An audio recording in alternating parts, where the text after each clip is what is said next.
Well, these things sure are pretty, but I don't really know how they work. So I guess I'm going to take all these bolts off, both sides, and see if the tire just sets on there the way I think it does. And then tighten these things up, I guess. I found online 20 foot-pounds was a pretty popular number on that. I'm going to go with that. And in the meantime, find some people who know better than me and talk to them.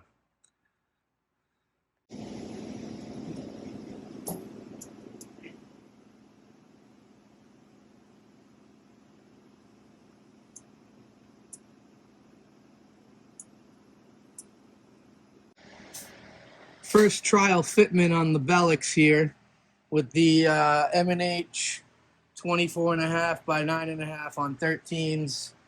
And they actually go on, which is more than I expected. The face of these wheels, or the center section of these wheels, is flat. I've dealt with that in the past. I've shaved some off the front of the caliper there so it fits. But what I'm dealing with here is a little bit more of an issue in the back. Probably can't see that good back here, but there is the steering arm that comes off of the steering knuckle there, and it's basically touching the rim. So I think what I'm going to do is try a spacer on the back side of the wheel here, between the rotor and the face, and just start there and go from there, see what happens. I may end up having to modify the caliper or change the caliper. I may have to modify the steering arm on the cast iron knuckle. But whatever happens, I got to do something to make these wheels fit, because these are the class legal wheels. Fitting these wheels is not easy. Where it hits on the back, it's this tie rod end right here. And there's a cast iron arm that comes off of here, bolts in right here. I took this whole thing off. It's right here. I'm going to bring this over to Aerospace Components, and they're going to see if they can make me some brakes that will fit under this wheel. And then I have to deal with this arm and this tie rod after that. That's the factory brake distribution module right there. And I was doing some weird stuff with it since I only have front brakes. But what we're doing right now is changing it up a bit so that we just have a T there. So no provision for rear brakes at the proportioning valve. No proportioning valve. Simplifying it quite a bit. So some adapters off the master cylinder to some AN lines. They'll Y together right here into one line, which is going to go to this T right here and straight to the front brake lines. Here's a quick look of what's done on the firewall. The braking plumbing all simplified up there. Speedo cable's gone. The Gato pressure sensor block is relocated down there. And the nitrous solenoids are relocated down there. We've run some wires through here for some new stuff. A second boost control solenoid for the CO2 controlled boost control, and also a wire for a turbo speed sensor. You can see the EGTs are run through there, those silver lines. And pretty soon when I finish that wiring, I can button these shrink tubings up for good. But getting work done in there, making it look better, making it simpler, easier to work on. Here, I'm going to be revamping this pressure sensor block that I got from Gato. I'm leaving the oil pressure where it is and staying with the -3 because that's the line that runs from my oil filter housing and feeds pressure here. I'm going to be running AN lines, braided nylon lines, for my MAP sensor, my EMAP sensor, and my crankcase pressure sensor. So I'm having to switch out these fittings to -4s because they were -3s before with like some pre-made vibrant stainless lines. So I had to pull this thing apart. These pressure sensors were actually on the other side before, and the lines came in from this side. I want them all to be on the same side now. So I got my Permatex thread sealant and some wrenches. I'm going to make this happen. And there's that, all ready to be installed and ready to run AN lines to it and plug into the harness.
want to tell you a little bit about some other chassis changes.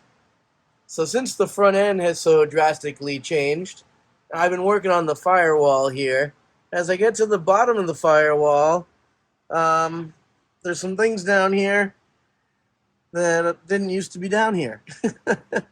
So since things have drastically changed up front, there's no room for a radiator or a water pump up there.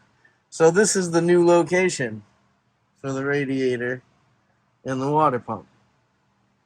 So these are both mounted in here, and I just have to do the wiring.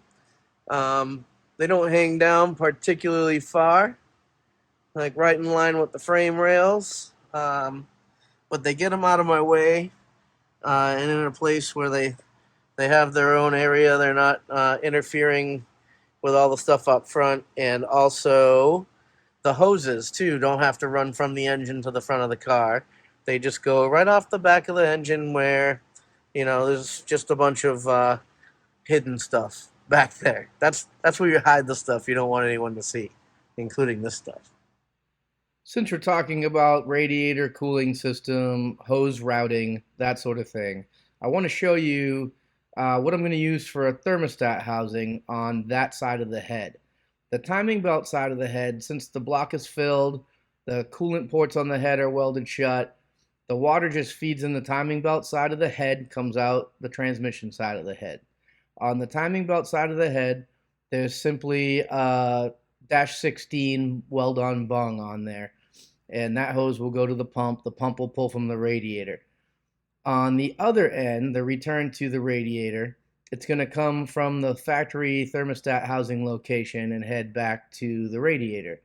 An old friend of mine, Will, he worked on these thermostat housings like years ago. Really nice, like it's billet aluminum. It's got a O-ring on the part that goes on the head there, you know, which is kind of cool. Spots for factory sensors. It's really kind of a piece that's more for factory setup cars. Mine's a little bit more custom than that, but this is going to work for me, and it's a really beautiful piece. He started working on uppers for this, and they look like this. They have a radiator cap, they have a flange, they go on here like this. What I need is a -16 that comes off the back of this housing and goes back to where the radiator is located. So I got, you know, these parts to work with. I got a -16 weld bung coming in.